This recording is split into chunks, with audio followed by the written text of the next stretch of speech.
It is crude. أيوة بس هو مش بيعجبه جمالي. هو بيحب النيجرز. It is offensive. هو أنا جاي البيت ده المزاجي ولا عشان أحرف فيه عبيد؟ And it's ugly. In the Arab world, racist depictions of black people are rampant. And the use of blackface is rife. Black people are routinely cast into subservience, playing servants, prostitutes, or they're shown as straight-up objects of ridicule. عندما تتكرر أو ما تظهر هذه الصورة.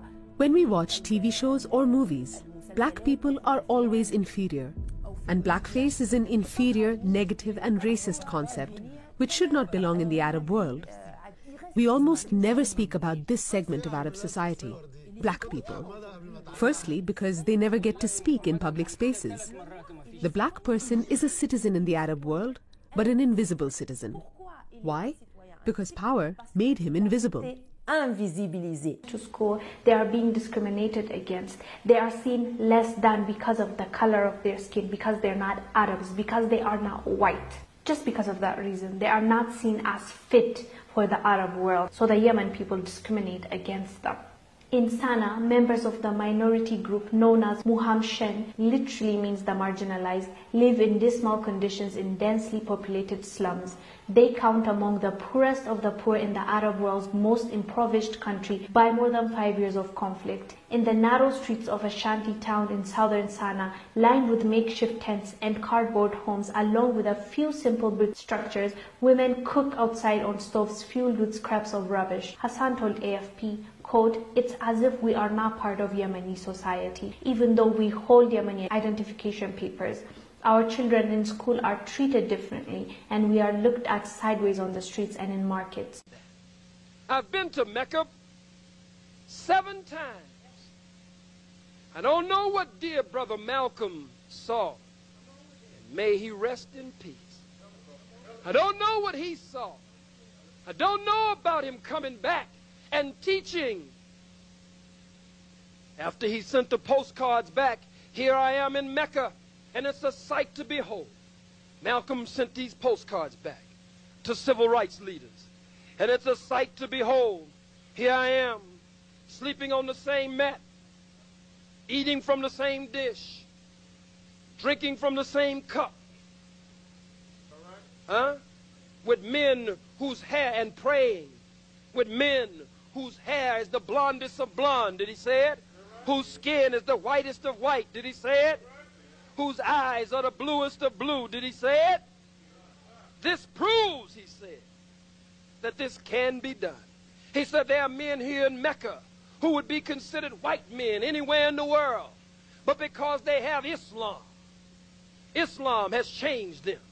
And I believe that if the white man in America, Malcolm said, could get Islam, that Islam would change the white man. Oh, dear brother Malcolm, may you rest in peace, and we thank you for the contribution that you made to our onward advancement and toward our upward mobility toward freedom and liberation, freedom and independence and liberation and salvation of the black nation. But I must disagree with you, Malcolm. I don't know what you saw, but I saw racism in Mecca.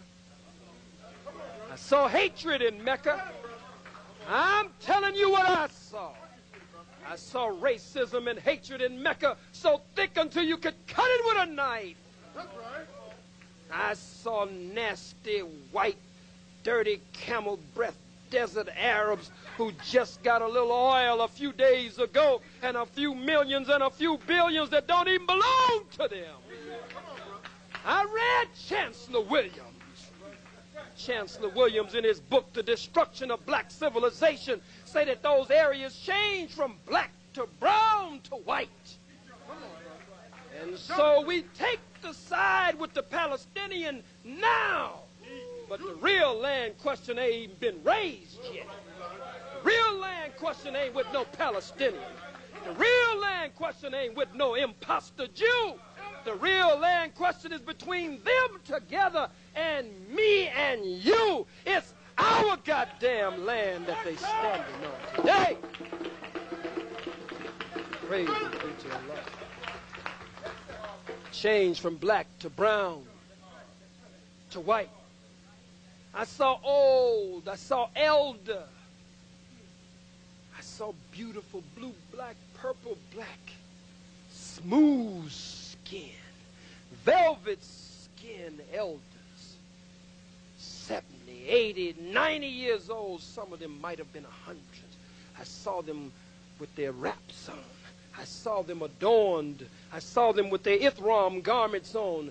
I saw them come to make the sacred pilgrimage to Mecca and to recite the words on the road to Mecca. Labeka, Labeka, Allahumma Labek.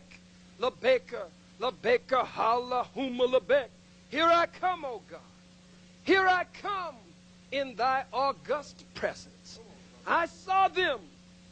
I saw them in the mitar or the airport. Some of them with their little food. They didn't want to eat the devil's food. They didn't want to eat the white man's food. And many of us have to take our own food and water when we go on a journey. And I saw them with their food in the airport. And I saw these dirty, nasty, so-called Arabs run up to them. Elder woman, I saw one of them. I'd seen them pushing a few around, but this one got to me. They went to her sister, looked like she was in her 80s or her 90s, from Nigeria, which is generally the biggest delegation to Hajj. And now they have placed some restrictions on the Nigerian blue-black delegation. Are you going to place restrictions on the people's religious rights? That's one of the 5 pillars of their faith, to make the sacred pilgrimage to Mecca. I saw him run over to her and snatch her up, shake her and trying to tell her in Arabic that she couldn't bring this food from the airport into the country. And I ran to him and damn near knocked him down and grabbed him and snatched him up and hung him on the wall like you hang a goddamn picture on the wall and held him up. I didn't speak Arabic, but I said, that's my grandmother there. Whether I know her name or not, that's my flesh and blood. That's my kith and kin. That's my grandmother. She's flesh of my flesh, blood of my blood, bone of my bone, and spirit of my spirit. I say, you don't put your goddamn hands on her. And I dropped this stinky ass on the ground, on the floor of the airport. Stepped over him and went over and put my arms around her and got on the floor with her. Helped her get up. I saw our people, some of them save all of their lives just to make the sacred pilgrimage to Mecca. I saw some of them that want to die in Mecca. They believe it's a sacred place to die. And they don't expect to be turned away or to be treated mean or cold within the sacred precinct and anywhere near what is called Haram Sharif. And so I see them sometimes stay past the time for their ticket to leave.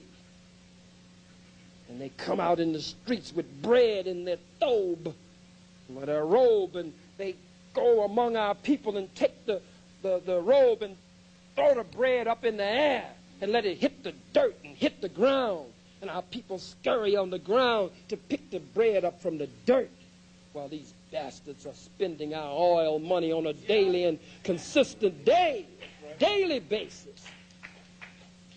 I've seen what look like ghettos where they put us in certain sections and segregate us. Huh? In Arabic, they got names for us. Gira gira. I guess that's nigga nigga. Some of them actually make the word abed into a profane word. Abed in a religious circle means that you are the servant of the Most High. They call us abed in Mecca. Some of the arrogant ones that show their arrogantness openly, they call us abed, which means slaves. These are slaves. And they're quick to say, Assalamu alaikum rahmatullahi barakatuhu. I am so glad you are from America and you have accepted our religion, Islam. They accepted your religion? And you tell me, Malcolm, and you tell me what you mean when you're talking about universal brotherhood. I wouldn't pass over a black man pissy drunk in the streets or a crackhead in the streets. I wouldn't pass over one of them to get to an Arab. Never would I do that. An Arab who has said, an Arab who has had the kalima, an Arab who has taken the shahada and said, Ashhadu ilaha illallah wa ashhadu anna Muhammad abduhu rasulullah sallallahu alayhi wa sallam. That's that old-time religion. Will pass over a wino or a junkie that is black to get to an Arab just because he says assalamu alaikum. And the wino don't know how to say it, the junkie don't know how to say it. Hell no, I'm not going to pass over my people for no goddamn body. In the name of no religion, in the name of no spirituality, in the name of no discipline, in the name of nothing. Hell no. That's right. Tell the truth. That's right. You got to get up out of the dust, as the book says. Shake yourself from the dust. Yes, sir. And return to yourself and stop following dirty, dusty, camel breath Arabs. They are not fit to be your teacher. Yes, sir. Teach on that. They are not fit to be your teacher.